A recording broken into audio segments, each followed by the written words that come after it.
Hey guys, it's me again. Um, this time I'm outside because it's beautiful. It snowed 2 days ago here in Idlewild, and now it's absolutely stunning. Um, that's the way things are, right? Everything passes. Storms, dark clouds, and then you get a sunny day out of nowhere, right? I hope that you can hear the Strawberry Creek in the background and maybe the occasional bird flying around. You may even hear the drip drip of what remains of the snow on my roof right now. And let's all be honest, Ollie may make an appearance too. So, anyway, welcome. Thank you for watching. And I hope this is being helpful in some way. A couple of you have reached out to me to tell me how it's helpful. And in fact, some people have said they're not doing any of this stuff. It's just my voice, which is great. That's fine. It doesn't, I'm practicing what they call non-fruitive action, right? I put something out there and however it's received is received. I don't have control over that, right? We've talked about control. Oh, there go my wind chimes. That's nice. So let's start with 3 deep breaths again. And I hope that you can enjoy 3 deep breaths with sound of the creek in the background and maybe the occasional wind chime too. That might be nice. So here we go. Take a deep breath in. Exhale. Take another deep breath in. Exhale. Take another deep breath in, trying to inflate your lungs, try to inflate your stomach, try to get air, just as much air as you possibly can in.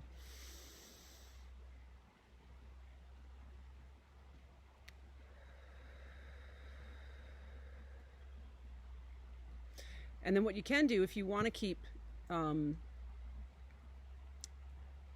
breathing, like if you want to pause this video for a minute and just keep doing the breathing, if the breathing feels nice to you, you can do that by thinking about extending your exhale, right? Often we take a nice deep inhale and then we go, right? Like, and that's fine too. That's a way to like kind of let some stuff go. You know, if you're feeling kind of ooky, that's not a bad exercise.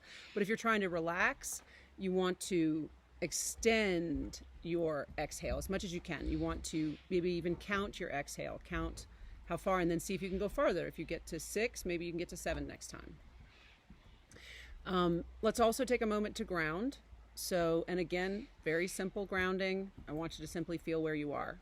Feel where your butt is. Feel where your thighs are. Feel what parts of your body you're touching other parts of your body. Feel how your clothes feel right now. What are you looking at? What can you hear? Right now I can hear my dog crunching on the ice that's left on the deck. And I can hear some ravens squawking and the creek, of course. And there was a little cough from my son. James is saying hello in his own special way. And he's not sick, don't worry. That's a cough we've had for a while. That's not it's not the virus, in case anybody's worried about that. He's okay. So now that hopefully you've taken a minute, and again, feel free at any time to pause the video and spend more time grounding. You know, I'm just sort of giving you hints as to how to do it, to remind you to drop into your body, particularly if you're feeling anxious.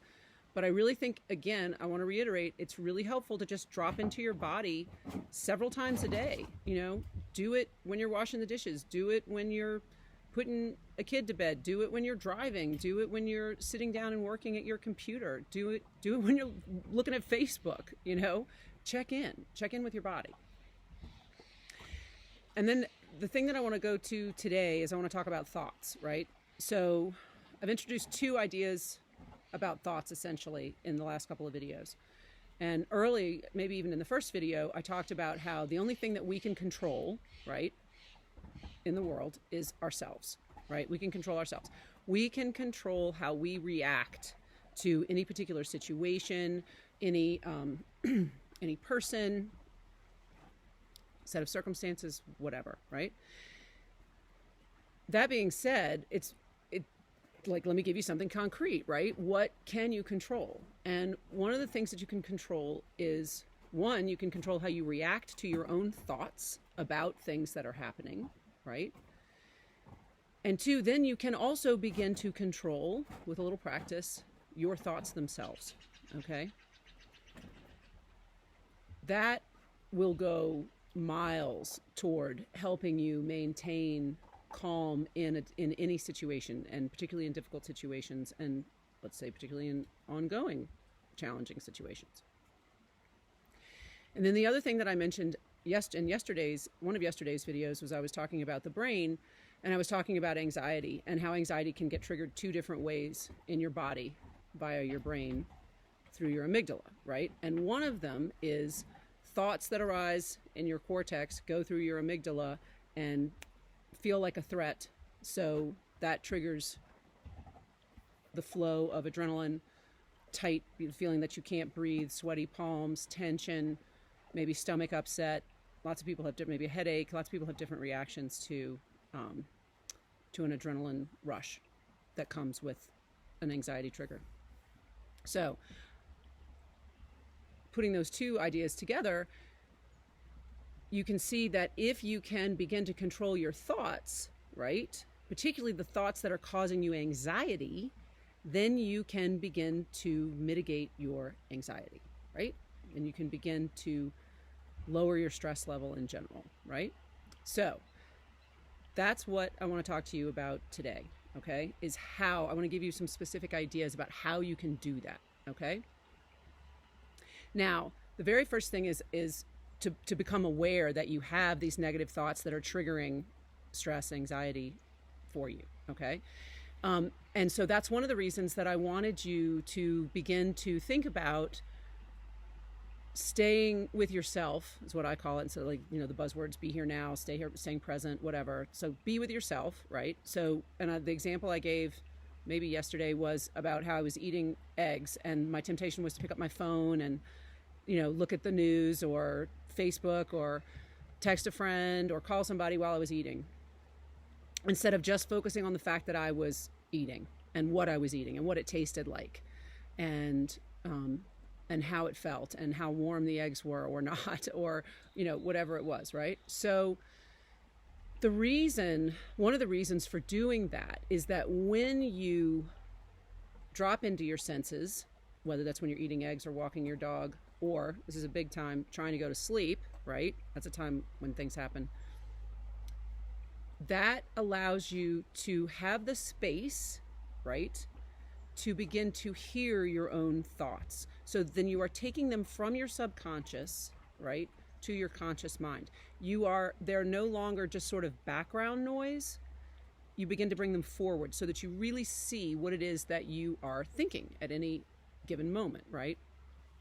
I mean, just a funny aside, often I can check in with my own moods because I hear a song playing in my head, right? So when I hear a particular song, I'm like, oh, okay. So for instance, Bachman Turner Overdrive's Taking Care of Business might be in my head and I'll be thinking, oh, okay, well, yeah, I am. I'm kind of doing stuff and I'm making, and that song will just start playing in my head. So I don't know if you have that, you can check in with that.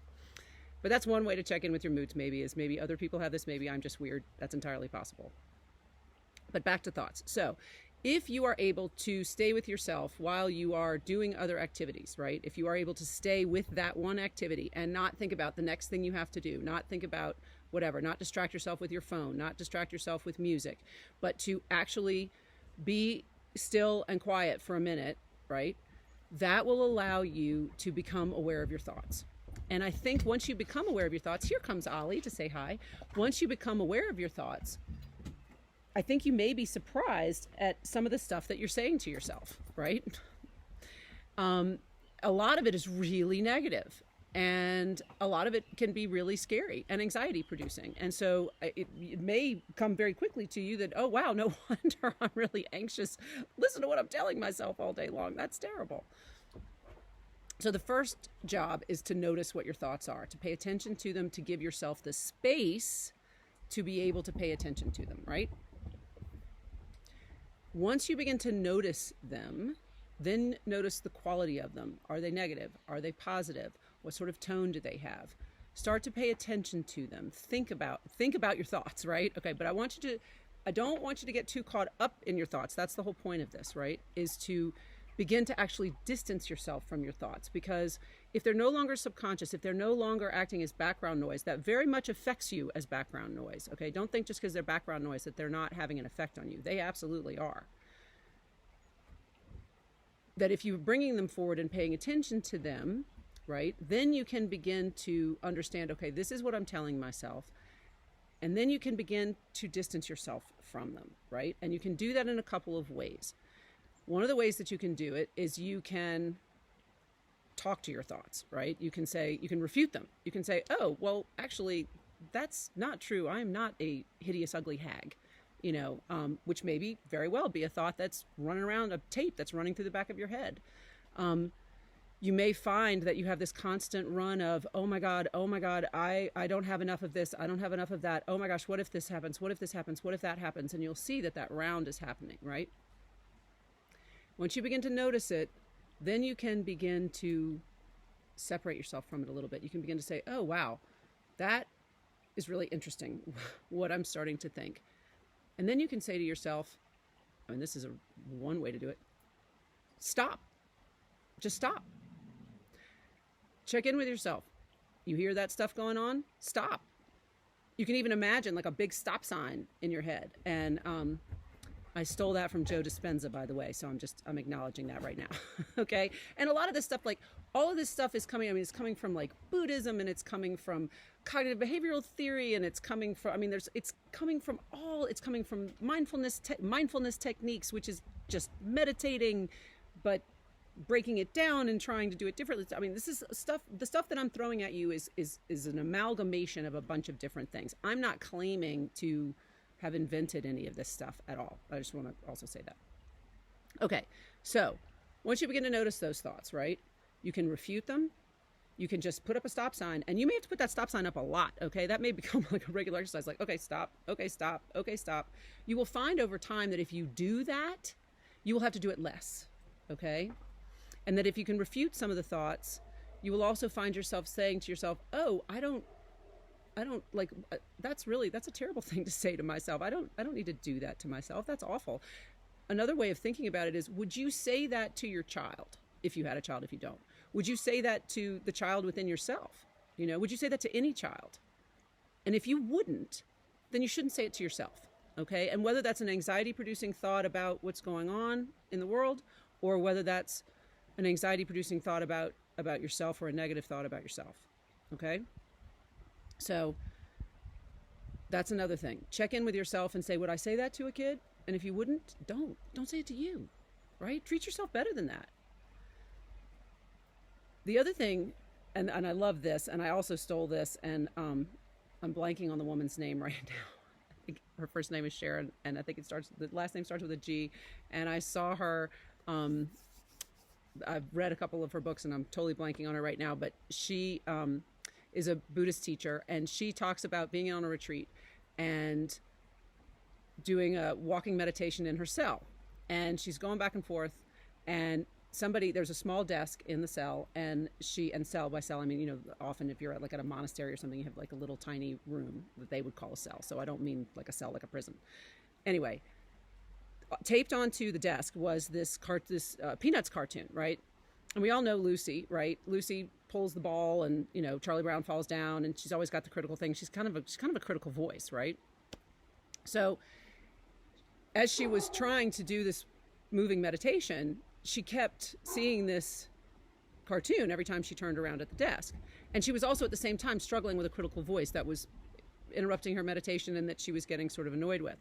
So she thought, okay, Lucy. So she started calling her critical voice Lucy, okay?